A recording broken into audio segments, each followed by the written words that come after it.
ओम सौराष्ट्रे सोमनाथं च श्रीशैले मल्लिकार्जुनम् उज्जैन्यां महाकाल ओंकारममलेश्वरम् परल्यां वैद्यनाथं च डाकिन्यां भीमशङ्करम् सेतुबन्धे दुरामेशं नागेशं दारुकावणे वाराणस्यां तु विश्वेशं त्र्यम्बकं गौतमी तटे हिमालये तु केदारं कुशमे सन्त शिवालये एतानि ज्योतिर्लिङ्गानि सायं प्रातः पठेन्नरः सप्तजन्म कृतं पापं स्मरणेन विनश्यति।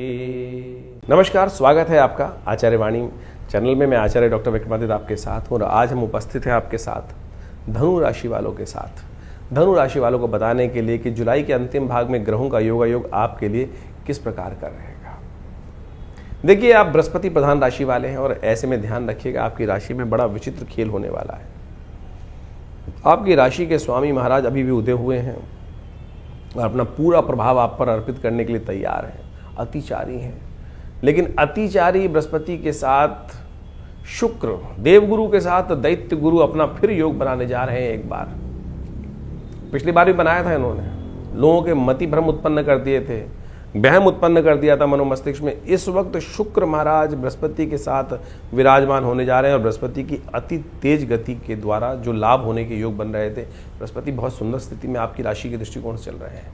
अस्त थे, बहुत कुछ जो प्राप्त होना था नहीं हो पाया, लेकिन ऐसे में अतिचारी बृहस्पति अब बहुत तेज गति से आगे बढ़ रहे हैं। लेकिन शुक्र महाराज उनके साथ विराजमान हो गए हैं। बुद्धि में द्वंद्व आया ना तो भिड़ जाओगे, कहीं भिड़ा देंगे।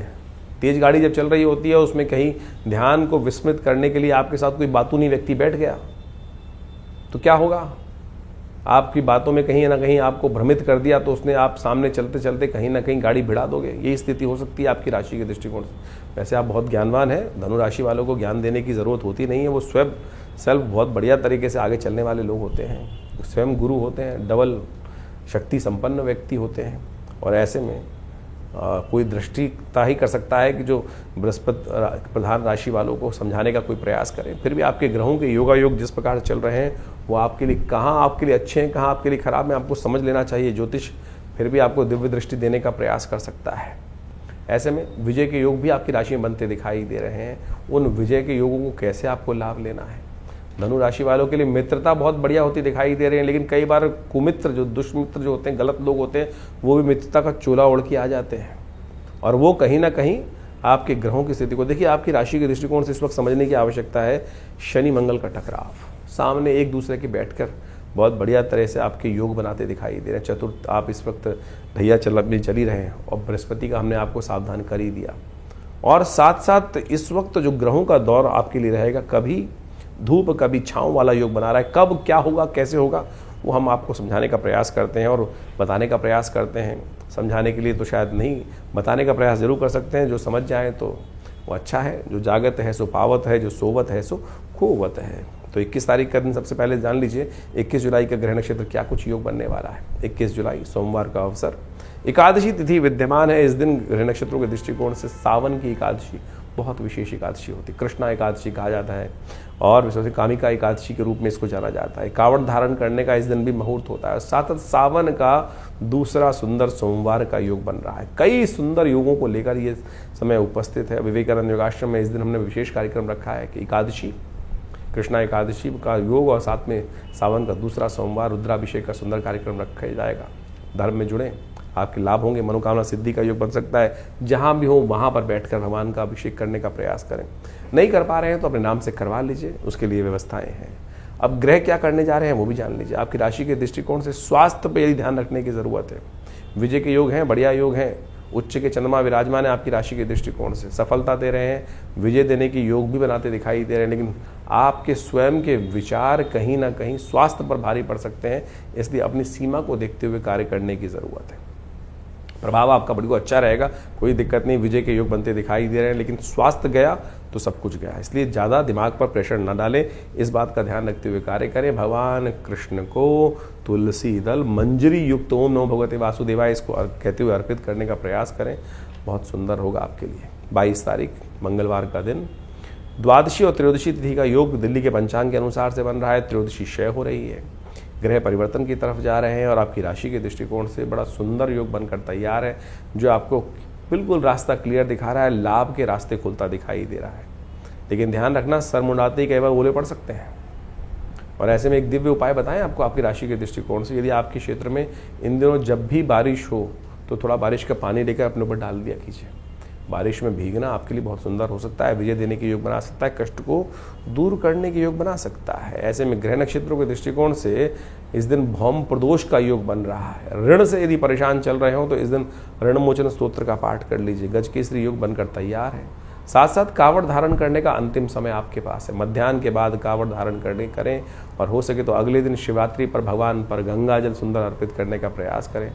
मनोरथ सिद्ध होने के योग बनेंगे। 1 लोटा भगवान पर जल अर्पित करते से सावन के महीने में भगवान समस्त कष्ट निवारण कर देते हैं और भावी मेट सकें त्रिपुरारी। तुलसी बाबा ने कहा कि संसार में और कोई नहीं भावी मेट सकता। जब कहाँ कष्टों का निवारण हो, मार्कंडेय ऋषि का एक दिन मृत्यु का शेष रह गया था, भगवान के समक्ष लेकर उनको ब्रह्मा जी और समस्त सप्तऋषि पहुंचे और जैसे ही प्रणाम किया भगवान ने तथास्तु कह दिया। भगवान के मुख से आशीर्वाद ही निकलता है हमेशा। भगवान के मुख से आशीर्वाद निकला नहीं कि आपकी जो ग्रह खराब हैं, चाहे वो 9 के 9 ग्रह खराब हों, भगवान का अनुग्रह प्राप्त करके 10वां ग्रह भगवान का अनुग्रह जिस दिन आपके जीवन में आ जाएगा, कष्ट निवारण करने का योग बन जाएगा। तो ये वो तिथि है जिस दिन शिवरात्रि भगवान पर अर्पित करें केवल जल, और देखिए चमत्कार होने के योग बन जाएंगे। 23 तारीख के बारे में हम बता रहे हैं। ग्रह नक्षत्र बिल्कुल ठीक है, लेकिन समर्पण तो चाहिए। समर्पण करेंगे तो फिर वारे न्यारे होने का योग बनेगा। 24 तारीख बृहस्पतिवार का अवसर, अमावस्या तिथि है इस दिन, और इस दिन ग्रह नक्षत्रों के दृष्टिकोण से देखें तो परिवर्तन का योग है। मनोमस्तिष्क थोड़ा सा बंधा हुआ दिखाई देगा, विचार थोड़े बंधे हुए दिखाई देंगे, थोड़ा मन भटकता दिखाई देगा। ध्यान रखते हुए कार्य करें, क्योंकि बुध होने जा रहे हैं अस्त। सुबह 11:10 पर बुध महाराज आपकी राशि में चलते हुए कहीं ना कहीं अस्त अवस्था में चले जाएंगे। ट्यूबलाइट बन जाएगा, विचार आएंगे जाएंगे। ऐसे में थोड़ा ध्यान रखने की ज़रूरत है। हो सके तो विशेष तौर पर इस दिन ये देखिए, जीवन में जो कष्ट आते हैं ना, वो कहीं ना कहीं हमारे दुष्कर्म के द्वारा आते हैं।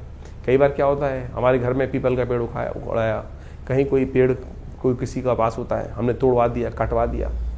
कई बार क्या होता है, एक व्यक्ति का हमारे पास भी फ़ोन आया कुछ दिन पहले, कुछ गलत कार्य कर रखे थे, उठाए और जाके लघु शंका कर दिए पीपल के पेड़ पर, और उस दिन से मनोमस्तिष्क ऐसा हो गया कि कहीं ना कहीं रात में नींद आनी बंद हो गई। अब क्या किया जाए ऐसे में? तो ये जो दुष्पाप हो जाते हैं, दुष्कर्म हो जाते हैं मनोमस्तिष्क विचारों के द्वारा, तो ऐसे में उसको ठीक करने का दिन है ये, बहुत बढ़िया।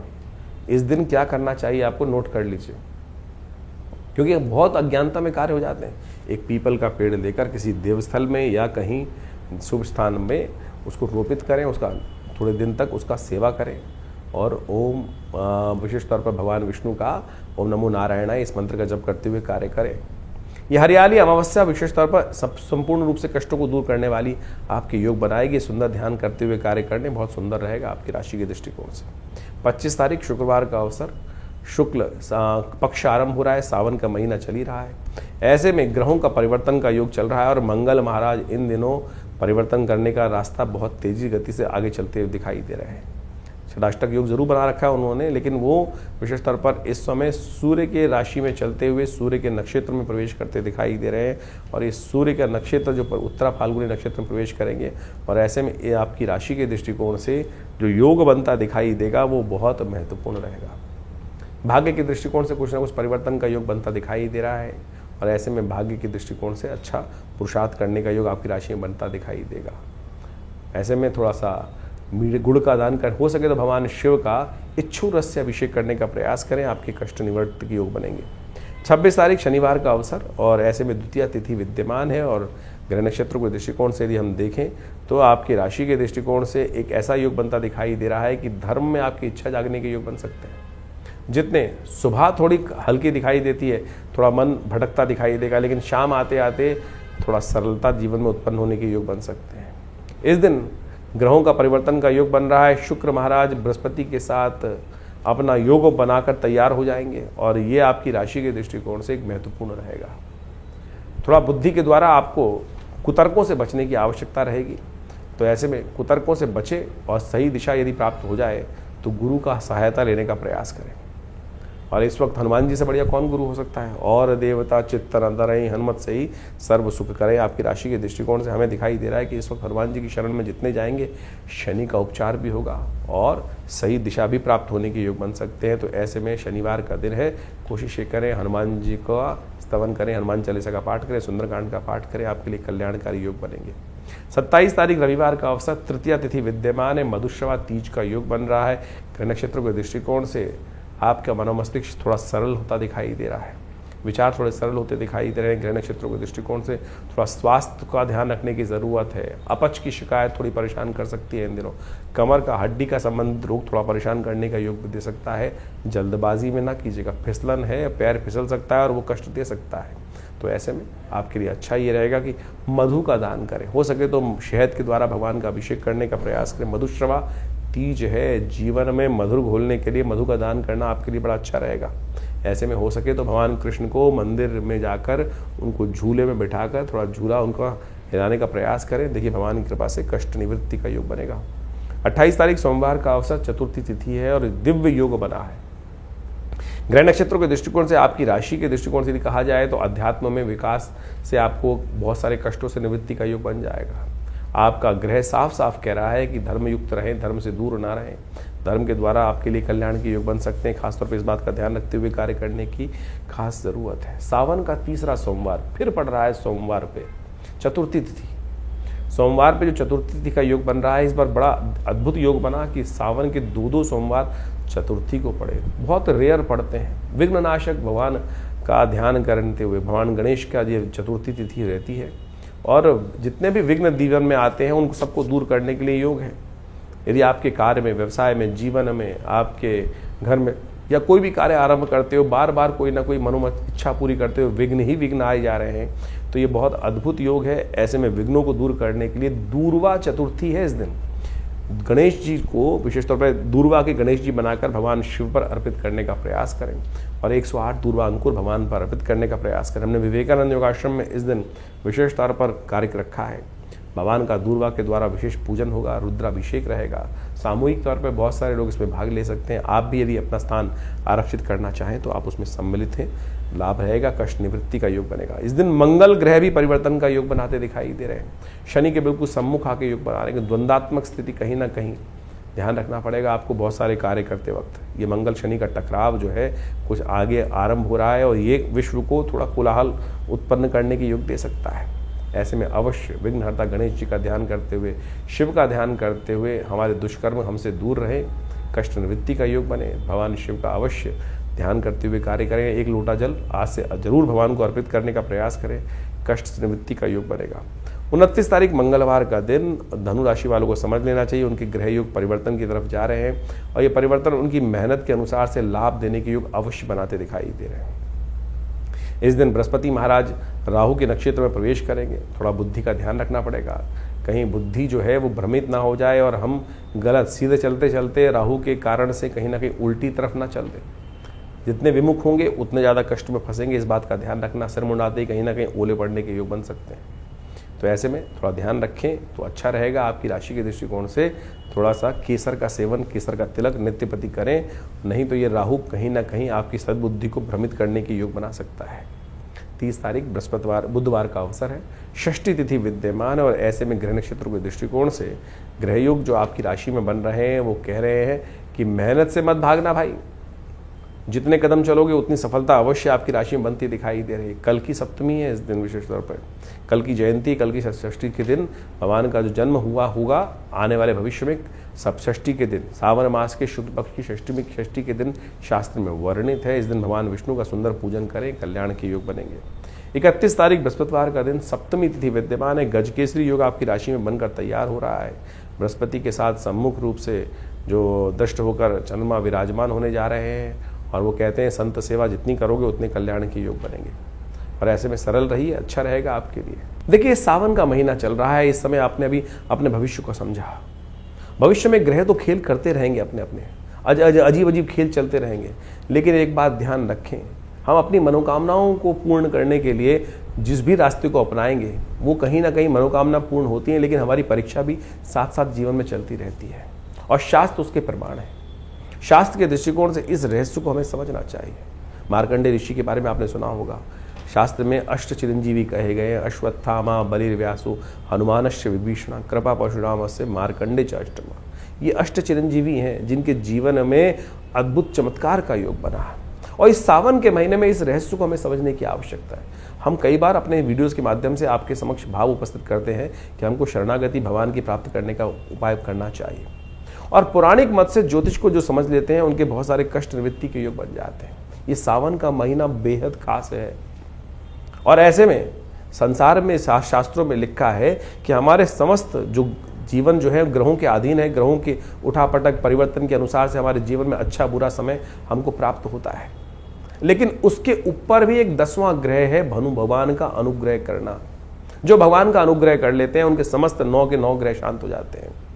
एक बार एक ऋषि थे, एक ब्राह्मण थे, उन्होंने भगवान के समक्ष पूजा करी, प्रार्थना करी, काशी में रहते थे, भगवान की नित्य प्रति पूजा करते थे।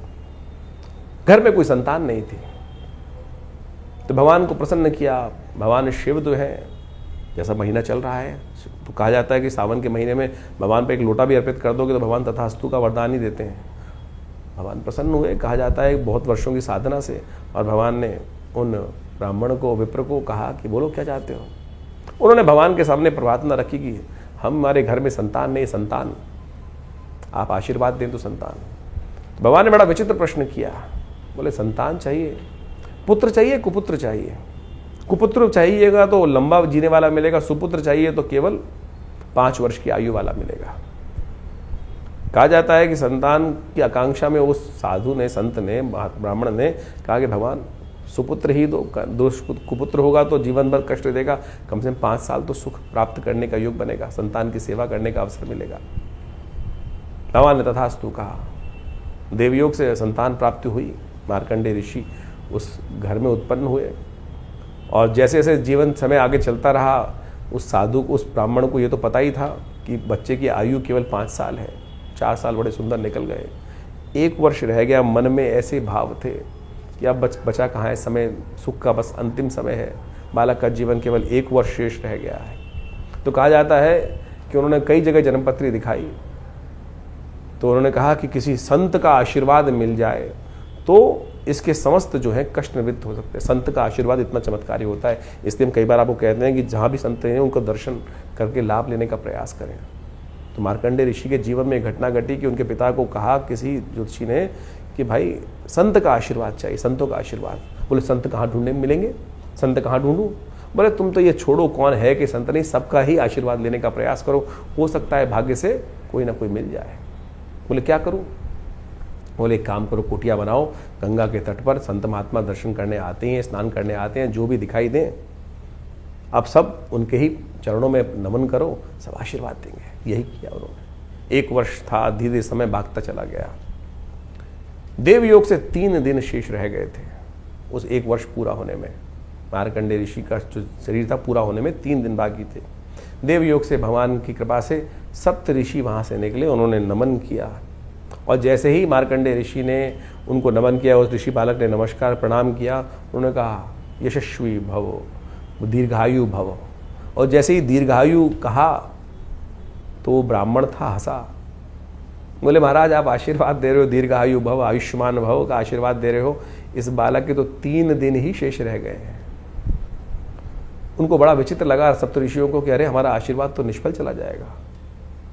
उन्होंने विचार किया और उन्होंने ब्राह्मण से कहा कि अरे ब्राह्मण एक काम करो, अब 3 दिन तो रह ही गए हैं तो इस बालक को हमको ही दे दो, हमारे साथ ही जाएगा, कुछ ना कुछ योग बनेंगे। ब्राह्मण ने सोचा 3 दिन रह गए हैं, अब हो सके तो जो भी कृपा होनी हो, वो सप्तऋषि उनको साथ ले गए। सप्तऋषि सीधे पहुंचे, कहा जाता है कि भगवान ब्रह्मा के पास, और उस बालक को कहा कि हमारे पीछे रहना। और जैसे ही सप्तऋषियों ने भगवान ब्रह्मा को प्रणाम किया तो ब्रह्मा जी ने उन सबको आशीर्वाद दिया आयुष्मान भव। और जैसे ही आशीर्वाद दिया आयुष्मान भव तो भगवान ने कहा, समस्त सप्तऋषियों ने कहा कि हमारी बला तो टली, अब आपके हमारे वाक्य से अब आपका वाक्य जुड़ गया और अब आपकी बला, इस संसार को रचा आपने ही ब्रह्मा जी। तो जैसे ही वो हंसे सप्तऋषि, तो ब्रह्मा जी ने पूछा हंसने का कारण। बोले इस बालक की आयु के 2 ही दिन शेष रह गए हैं, अब तो कल इसकी मृत्यु होनी, और आपने तो आयुष्मान भव का आशीर्वाद दे दिया। अब हमने पहले दिया था, पूरी वृत्तांत सुनाया। पहले हम फंस रहे थे, आपको भी फंसना है। आप अपनी वाक्य को कैसे रखेंगे, मर्यादा कैसे रखेंगे अपने आशीर्वाद की, वो आपके ऊपर है। ब्रह्मा जी ने विचार किया, बोले अब तो एक ही रास्ता है कि जो संसार में जो सबसे पराशक्ति है वही इस कष्ट से निवृत्ति का मार्ग दे सकती है। कहा जाता है कि भावी मेट सके त्रिपुरारी, सब लोग वहां पर चलकर भगवान शंकर के द्वार पहुंचते हैं। भगवान शंकर के जब द्वार पहुंचते हैं तो वही प्रणाम, सबने प्रणाम किया और भगवान शंकर ने आयुष्मान प्रदान किया। यशस्वी भव, आयुष्मान भव। भगवान के समस्त जो भी जाएगा आशीर्वाद देगा। आपके समक्ष भी कोई आता है तो आप यही आशीर्वाद देते हैं ना, ये थोड़ी देखते हैं कि कौन कैसा पात्र है। जब झुका तो आशीर्वाद स्वयं निकलेगा, और जैसे ही वो बालक त्या समस्त झुके तो वो आशीर्वाद निकल गया। तो सबने भगवान के समक्ष कहा, भगवान आप ही कर सकते हैं, आप ही का आशीर्वाद है, यही कर सकते हैं। भगवान ने देखा क्या हुआ, तो उस बालक को देखते ही भगवान को याद आया तो ये हमारा ही आशीर्वाद से दिया हुआ पुत्र है, और अब आशीर्वाद दे दिया। तो भगवान ने उनको सप्तऋषियों का, तुम जाओ, इस बालक को यहीं छोड़ जाओ। और जब ये इस बालक को वहीं छोड़ दिया, शाम के समय का समय था, यमराज आए, और यमराज ने उस दिन अपना जैसे ही फंदा उस मार्कंडे ऋषि के गले में डाला, ओम नमः शिवाय का जप करते वो शिव से चिपट गए। भगवान ने त्रिशूल लेकर जैसे ही यमराज की तरफ आक्रमण किया, अरे मेरा नाम ले रहा है भक्त, इस पर तुम अपना फंदा डाल रहे हो। तो यमराज ने कहा, भगवान आप ही का दास हूं, आप ही के संसार के क्रम को चलाने का कार्य करता हूं, आपने जो दायित्व दिया है। तो भगवान ने बड़ा विचित्र को जवाब दिया कि आशीर्वाद मेरा है, मैंने ही आयु दी थी, तो इसको मेरे अनुसार ही तुमको समझना पड़ेगा। बड़ा सुंदर शास्त्र में व्याख्यान मिलता है कि भगवान ने किस प्रकार से मार्कंडे को अमर किया। तो भगवान ने कहा कि एक बात समझो कि किस प्रकार की स्थिति है। ये सावन का महीना इतना सुंदर है कि ऐसे में भगवान शिव की आराधना कर कर आप समस्त अपने जीवन के कष्टों को दूर कर सकते हो। इस भाव को हमें समझने की आवश्यकता है। तो कहा जाता है भगवान ने यमराज से कहा कि एक बार बताओ कितने वर्ष की आयु दी थी। बोले 5 वर्ष की आपने आयु दी थी। 5 वर्ष की आयु, बोले 5 वर्ष किसके थे? 5 वर्ष मेरे अनुसार चलेंगे, गणना है मेरे अनुसार चलेंगे या तुम्हारे अनुसार चलेंगे? बोले भगवान आप ही बताएं किसकी गणना। बोले मेरी गणना के अनुसार से मैंने 5 वर्ष की आयु दी, तो 5 वर्ष मेरी गणना के अनुसार से चलेंगे, तुम्हारी गणना के अनुसार से नहीं चलेंगे। इस संसार में कहा जाता है कि जो कई कल्प, एक ब्रह्मा के जीवन में कई कल्प विराजते हैं, और भगवान तब उनका जो आयु पूरी होती है। कई कल्प जब बीत जाते हैं, कई कल्प बीते, तब ब्रह्मा जी की वो आयु निकलती है। और भगवान शिव के एक दिन में 10 ब्रह्मा की आयु निकल जाती है। तो अब भगवान ने कहा गिनाओ, 5 वर्षों के महीने बनाओ, दिन बनाओ, उसके बाद गणना करो। तो यमराज ने हाथ जोड़े भगवान के। तो ये चमत्कार है भगवान की भक्ति का। तो मार्कंडे ऋषि जब अमर हो सकते हैं, शास्त्र में वर्णित है, तो असंभव इस संसार में कुछ नहीं है। तो आप बड़ी श्रद्धा के साथ भगवान के अनुनय विनय के साथ पूजन करने का इस सावन के महीने में सुंदर जो योग बन रहे हैं, जो आपने भी समझे, तो इसलिए इस भक्ति मार्ग पर चलने का प्रयास करें। जीवन में चमत्कार हो सकता है। बाकी सब ग्रहों का जो खेल है वो तो है ही है, विचित्र है। तो ये ग्रहों की गणना जो आप समझ रहे हैं, वो एक तरफ नवोग्रह, एक तरफ 10वां ग्रह प्रभु का अनुग्रह, एक तरफ उसको अपनाने का प्रयास करें, चमत्कार हो सकता है। तो सावन के सुंदर महीने में आपने ग्रहों का योगायोग समझने का प्रयास किया, और इसके अनुसार से आपकी राशि के दृष्टिकोण से किस प्रकार के ग्रहों का योगायोग चल रहा है वो आप समझ लें, तो बहुत अच्छे से आप चीज़ों को, परिस्थितियों को अपने अनुरूप से परिवर्तन करने का योग बना सकते हैं। देखिए, जैसे ग्रहों का योग, परिवर्तन का योग इस समय बना है, चाहे वो शनि का परिवर्तन हो चुका हो, उसके साथ साथ मंगल का परिवर्तन जो विचित्र योग बना रहा है वो आपको समझ लेना चाहिए, समसप्तक योग। ऐसे में कई ग्रहों का जो परिवर्तन, बुध का अस्त होना, ये सबका सब बहुत विशेष योग लेकर आपके जीवन में उपस्थित हो रहा है। यदि हम वास्तविक तौर पर राजनीतिक दृष्टिकोण से या विश्व के व्यापक दृष्टिकोण से देखा जाए, तो शनि मंगल का समसप्तक योग कई प्रकार की भयावह त्रासदियों को जन्म दे सकता है, चाहे वो प्राकृतिक आपदाओं के रूप में हो, या वो विशेष तौर पर राजनीतिक तौर पर या सामाजिक दृष्टिकोण से। कई प्रकार के द्वंद्व ऐसे समय में उपस्थित होते हैं। ज्योतिष की गणनाओं के अनुसार से इस बात को हम अच्छे से समझ सकते हैं कि जब जब शनि मंगल आपस में या तो एक संग बैठे हों या एक दूसरे के सामने हो, तो युद्ध की स्थिति रहती है, चाहे वो किसी का भी जीवन चल रहा हो। तो ऐसे में अपने मनोमस्तिष्क को हमको शांत रखते हुए कार्य करने का प्रयास करना चाहिए। जिस प्रकार से ग्रह योग आने वाले 3-4 महीने तक के लिए इस प्रकार की स्थिति बना रहे हैं, अभी समसप्तक योग बन रहा है, फिर आगे जाके षडाष्टक योग पुनः बन जाएगा शनि का और विशेष तौर पर मंगल के साथ। और ऐसे में 2 ग्रह विशेष तौर पर और भी समझने की आवश्यकता है। शुक्र और बृहस्पति दोनों ज्ञान के देवता हैं, एक देवगुरु हैं और एक दैत्य गुरु हैं, और उनका भी एक स्थान पर युति होना वो भी विशेष तौर पर विशेष परिवर्तन का जीवन में उत्थान करने का योग देता है। ऐसे में समझना चाहिए कि बुद्धि की युग चलेंगे और कहीं ना कहीं बुद्धि के तर्क वितर्क के दृष्टिकोण से कहीं ना कहीं स्थितियों को हम अपने पॉजिटिव भी कर सकते हैं और नेगेटिव भी कर सकते हैं। अगर नहीं समझेंगे, नेगेटिव करेंगे तो, क्योंकि शुक्र चाल पे चाल चलने के योग, बृहस्पति और शुक्र जब भी एक साथ आते हैं तो कहीं ना कहीं द्वंद्वात्मक स्थिति बनती है। और एक साथ मंगल शनि का टकराव और शुक्र और बृहस्पति का एक साथ युति होना, ये विश्व के दृष्टिकोण से पुनः एक ना एक, कई राजनीतिक दृष्टिकोण से, कूटनीति के दृष्टिकोण से थोड़ा सा समस्याएं उत्पन्न करने वाला दिखाई देता है। जो लोग शेयर इत्यादि के क्षेत्र में या किसी भी प्रकार के कार्य करने में जहां बहुत तेज डिसीजन लेने की आवश्यकता होती है, ऐसे में सावधानी के साथ कार्य करने की ज़रूरत रहेगी। मार्केट में एक विशेष तौर पर जो ग्राफ है वो उठने और गिरने का योग विशेष तौर पर बनता दिखाई दे रहा है। तो ऐसे में ग्रहों की स्थिति को आपने यदि समझ लिया, उसके अनुसार से जीवन में परिवर्तन करने का प्रयास किया, तो बहुत अच्छे से चीज़ों को आप अपने अनुरूप परिवर्तन करने का योग बना सकते हैं। और आदिकाल में भी लोगों ने इसी प्रकार से योग अयोग का लाभ जीवन में समझने का प्रयास किया है। बहुत सारे लोगों के प्रश्न मन में चलते रहते हैं और उन प्रश्नों का निवारण करना भी बहुत सारा आवश्यक ज़रूरी होता है। देखिए, जीवन में कष्ट हैं और उनका निवारण करने का मार्ग विभिन्न उपायों के माध्यम से शास्त्र में ऋषियों ने अपने अपने अनुसार से शास्त्रों में वर्णित किया है। लेकिन विशेष योग जो है वो हरिनाम ही है, भगवान का नाम ही है, जो सब प्रकार से जीवन के कष्टों को दूर करता है। भगवान वेदव्यास ने समस्त पुराणों की, समस्त बहुत विशेष ग्रंथों की रचना करी और उन्होंने अंत में एक बात लिखी, आलुड्य सर्वशास्त्रानि विचारैव पुनः पुनः इदमेकम सुनिष्पन्नम ध्याये नारायण सदा। तो भगवान का, श्री हरि का, भगवान का स्तवन किसी प्रकार भी यदि हम कर लें, वही वास्तविक तौर पर ग्रहों का निवारण होता है।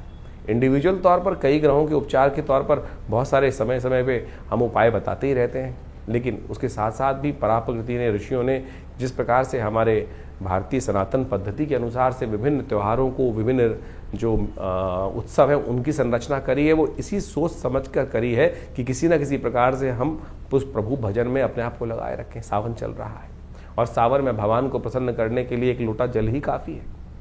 अनेक अनुष्ठान, बड़े बड़े चमत्कारिक प्रभाव उपस्थित करते हैं, उनको भी करना बड़ा श्रेष्ठ शास्त्र माना गया है। लेकिन वहाँ सबसे बढ़िया जो सरलतम उपाय है, भगवान शिव पर एक लोटा जल ही अर्पित कर दे। यदि नित्यप्रति इस उपाय को कर लेना, आपको कोई बहुत बड़े किसी और उपाय की आवश्यकता नहीं पड़ेगी। तो शास्त्र में इन सब जो रीति रिवाज के माध्यम से इन समस्त सरल पद्धतियों को हमारे ऋषि मुनियों ने वहाँ पर इंगित किया है, तो इसको हमें समझना चाहिए। सरल भाव, हम जीवन में अपने मन से सरल नहीं हो पाते हैं, और जब तक सरल नहीं होंगे तब तक वो जीवन में कष्ट निवारण का मार्ग खुलेगा नहीं। तो ज्योतिष में कोशिश ये करें, अपने जीवन में समस्त ग्रहों का उपचार करने के लिए विभिन्न मंत्र, अनेक चमत्कारिक मंत्र उपस्थित किए जाते हैं, और हमने उन समस्त मंत्रों का अनुसंधान करके देखा। विभिन्न प्रकार के जीवन में बहुत सारे लोग कष्ट में आते हैं। ऐसे में यदि स्वास्थ्य के दृष्टिकोण से कोई समस्या चल रही हो, तो इस विशेष तौर पर सावन के महीने में महामृत्युंजय मंत्र का जप करना सबसे श्रेष्ठकर माना गया है। तो ऐसे में कैसी भी बड़ी विपदा हो, उससे निवृत्ति का मार्ग प्राप्त करने के लिए, उस कष्ट को अपने जीवन से दूर करने के लिए महामृत्युंजय मंत्र का यथाउचित भाव से श्रद्धा के साथ अवश्य जप करें, और उसी मंत्र का जप करते हुए भगवान का अभिषेक भी करने का प्रयास करें। चाहे वो दूध से कर सकें, चाहे वो जल से कर सकें, जैसी आपकी सामर्थ्य, जैसी आपकी इच्छा हो। भगवान भाव के भूखे हैं, और भगवान के भाव जो दिए भाव का ही सामग्री बनाकर भगवान के श्री चरणों में अर्पित कर दें, तो देखिए समस्त कष्ट निवारण करने की देर नहीं लगी। शास्त्र कहता है, एक घड़ी आधी से पुनियाद, तुलसी संगत साध की हरे कोट अपराध। तो इसलिए वो एक क्षण कब आ जाए। समस्या ये ना कि 108 बार 1.25 लाख मंत्र जप करने का शास्त्र में वर्णन मिलता है, वो इसीलिए मिलता है कि लगातार रिदम के साथ चलते हुए यदि एक क्षण के लिए भी, एक मंत्र के लिए भी हमारा मन एकाग्र हो पाया, तो वो जो ट्रेवल पूरा लंबा मार्ग है वो बहुत आसानी से पूरा हो जाएगा। तो इसलिए सरलता से इसी भाव को हम अपने जीवन में रखने का प्रयास करें, तो ये विभिन्न ग्रहों का जो उपचार इत्यादि है वो सब हमारे जीवन प्राप्त हो जाएगा। बहुत सारे लोगों के अलग अलग प्रश्न होते हैं, जैसे हमने कहा, उन सब के निवारण के लिए हमने ये प्लेटफॉर्म आपके समक्ष रखा ही हुआ है। आप अपने प्रश्नों को व्हाट्सएप के माध्यम से हमारे यहाँ भेज सकते हैं। इसके अलावा हर रविवार को विभिन्न जो बड़े कार्यक्रमों में हम सब आपके साथ समय रहते हैं, तो उसमें आप आ भी सकते हैं। हर रविवार को विशेष तौर पर बड़ा कार्यक्रम रहता है, यज्ञ में आप सब सम्मिलित हो सकते हो। इस श्रावण के महीने में तो विशेष व्यवस्था हमने रखी हुई है कि हर रोज़ नित्यपति भगवान का रुद्राभिषेक, भगवान शंकर का रुद्राभिषेक चलता है आश्रम पे। और सोमवार के सोमवार जितने सोमवार पड़ रहे हैं उसमें विशेष बड़े तौर पर सामूहिक तौर पर भगवान के रुद्राभिषेक करने की व्यवस्था की गई है। आप भगवान के सानिध्य में एक बार रुद्राभिषेक का सुंदर आनंद शास्त्र विधि के अनुसार से कर देखिएगा, समस्त कष्टों को निवारण करने का सुंदर मार्ग अवश्य प्राप्त होगा। इसकी सुंदर व्यवस्था आश्रम की तरफ से है, तो आप स्वयं आकर किसी भी जो व्यवस्था को जानते हुए फ़ोन नंबर से संपर्क साध कर आप उस कार्यक्रम में जुड़ सकते हैं। और हमने ऐसा विश्वास रखा है कि भगवान की, और अनेक प्रकार से देखे भी हैं, कैसे भी कष्ट हों भगवान की कृपा से वो दूर हो जाते हैं और उससे आपको लाभ ही प्राप्त होगा। धन्यवाद।